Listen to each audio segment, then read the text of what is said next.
Yes, this looks to be nearly everyone. Let us begin, shall we? Though I am usually the first to hold forth at such events, I think on this occasion that honor should fall to you.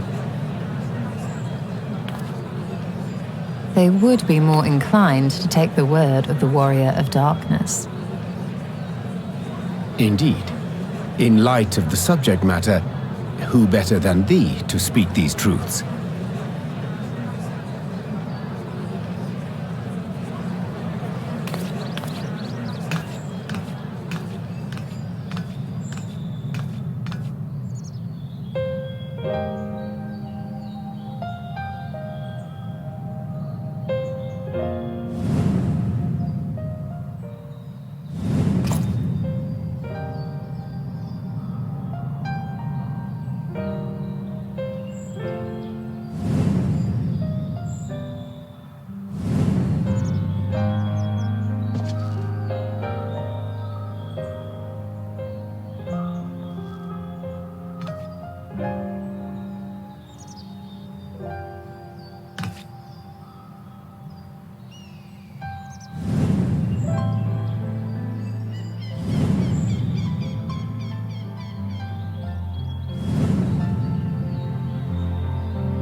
Wicked White?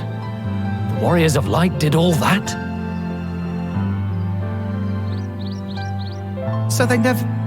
I mean, they only ever wanted to help. And when everything they'd done turned to ash, they still carried on. They gave everything to stop the flood. First their lives, then their souls. And they managed it too, in the end. They saved us. And we cursed their names.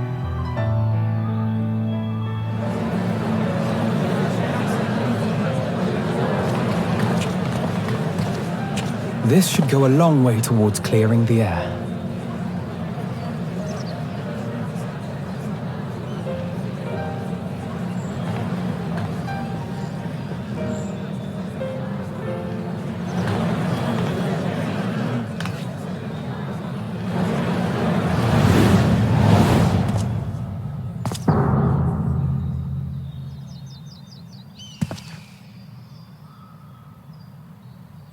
Impossible.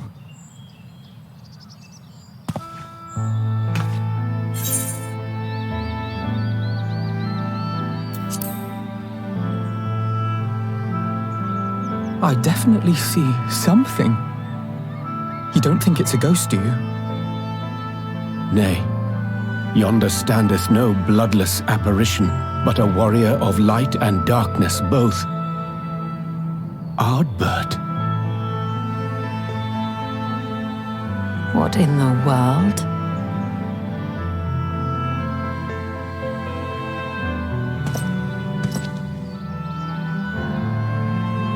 It's you! The one who slew the Eater!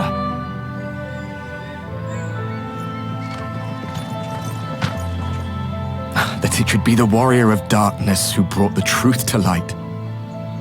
You've saved me a fair bit of time, though I have a few words of my own to say, if I may.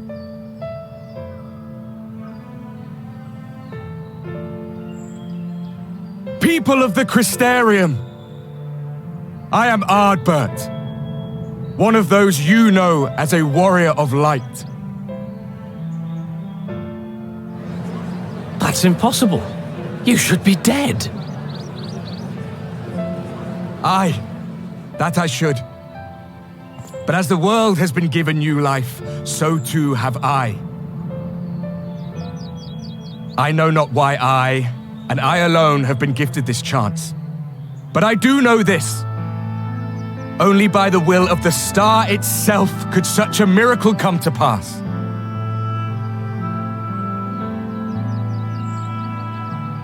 The hero who stands before you now, the Warrior of Darkness, is not of this world. And the day will come when he must return to his home.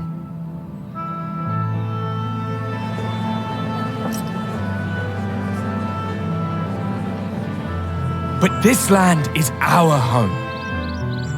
And if it is to remain so, now and forevermore, it is we who must protect it. The time to rely on saviors from afar has passed. It is you who must rise. You who must become the new warriors of light. What? Us? Warriors of Light?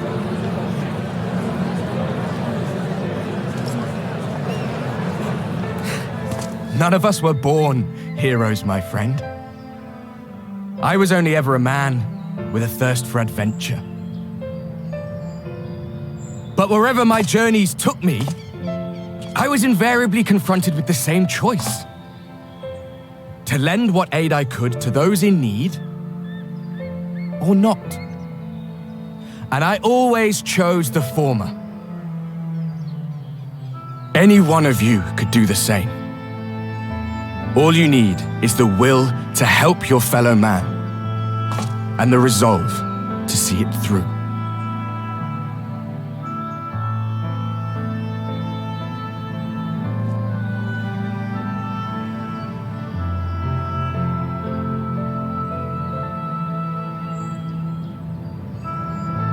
From thine own lips did we learn of Ardbert's fate, and by thy countenance I gather thou art not inclined to recant thy testimony. Yet whosoever this man may be, his words hold truth and resonate with the citizenry besides. For us to voice our doubts here and now would serve but to sow disquiet. 'Twere better we retired unto the ocular and there discuss this matter in private. Go. I will stay here and watch.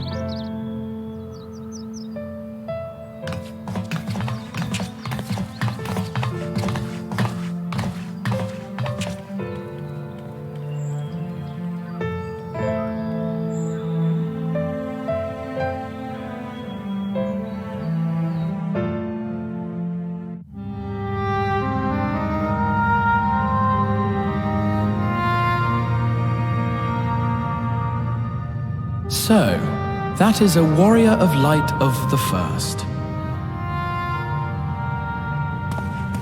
I've not had the pleasure of making his acquaintance, but as you all seem to be in agreement, I gather this is no simple case of mistaken identity.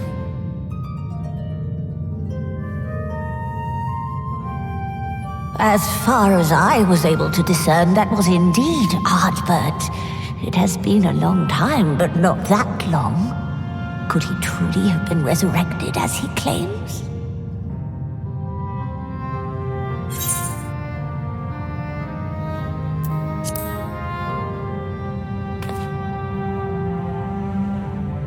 Ardbert did entrust his very soul unto thee.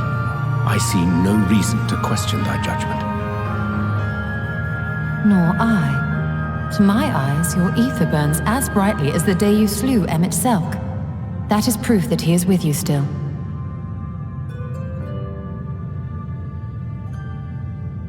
Yet that which standeth now before the people is far more than a passing imitation. I am reminded of the cardinal virtues, though a sin-eater he is not. Which leaveth but one plausible explanation.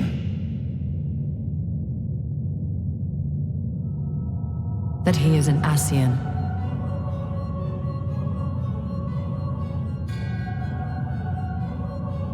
Given their fondness for posthumous possession, I would have to agree.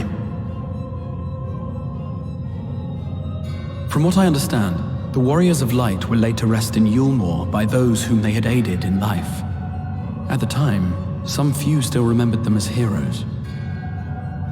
Needless to say, 4 of them were subsequently exhumed to serve as the virtues. And if one knew where to look, Ardbert too would not have been difficult to find. Assuming then that this is indeed the work of an Ascian, my mind inevitably turns to the last remaining paragon to survive the Sundering.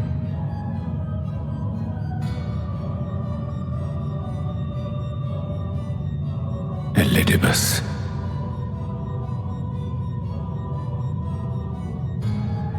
That Xenos hath reclaimed his own flesh is known. The thus evicted from his borrowed form, and cognizant no doubt of Emet-Selk's failure here in the First, 'tis quite possible the emissary chose Ardbert for his next vessel. Inhabiting the flesh of the fallen? My, that is unsavory. And they do this often, you say? Verily, for they possess no corporeal forms of their own. In what one may term their natural state, none save those gifted with the echo can perceive them. Indeed, when Elidibus intruded upon the waking sands, his presence did go unmarked by all save Minfilia and the Warrior of Light.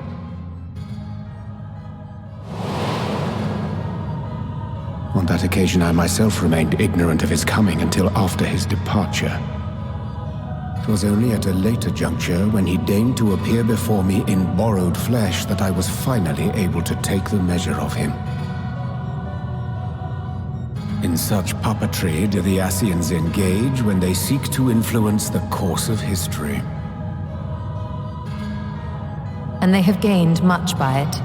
Emet-Selk single-handedly built the Garlean Empire in this manner, while La Hebrea came close to conquering Eorzea, having taken possession of Thancred's living body. Yet it must needs be noted that the Ascians cannot avail themselves of all mortal vessels. For were they able to do so, none would serve as a better pawn than our own redoubtable champion. Mayhap the blessing of light shieldeth Hydaelyn's chosen from Ascian influence. Or mayhap other forces are at work. We cannot say for certain. Whatever the reason, I hope it holds true. I dare not contemplate what might come to pass otherwise. Is it not peculiar, then, that Ardbert's mortal remains should be susceptible, given that he was once a warrior of light? Or did the final departure of his soul make it possible, perhaps? Regardless, to hear an Ascian use him to call forth new warriors of light boggles the mind.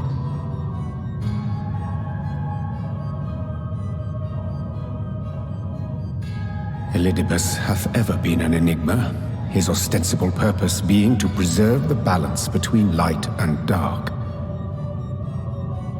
When he made overtures towards me, however, I was afforded a glimpse behind the mask of the self-appointed emissary.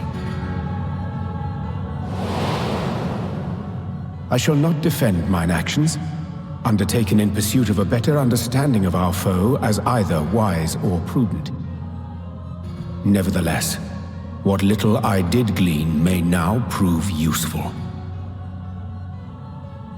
Elidibus possesseth a subtle mind, practiced in the art of manipulation. That he coaxed this star's most valiant heroes as far as the source with naught save half-truths is no trifling feat. And now I believe he doth employ his skills once more to some as yet unknown end. Though naught is certain, should my suspicions prove true, we shall have need of all our wits if we are to uncover and thereafter thwart his plot. Agreed. 'Tis plain that simply speaking out against him will not avail us. At best, it would only serve to confuse the people. And I would hesitate to do anything which might tarnish Ardbert's reputation once more, nor yours by association.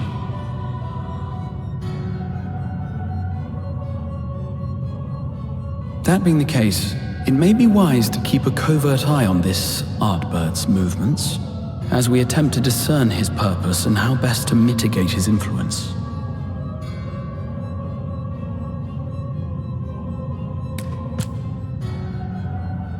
His performance appears to have concluded. What now? Go back out and follow him?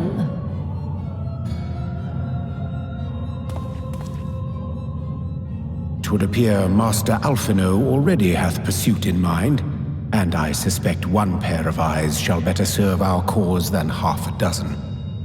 Let the rest of us maintain an inconspicuous distance, for the present at least.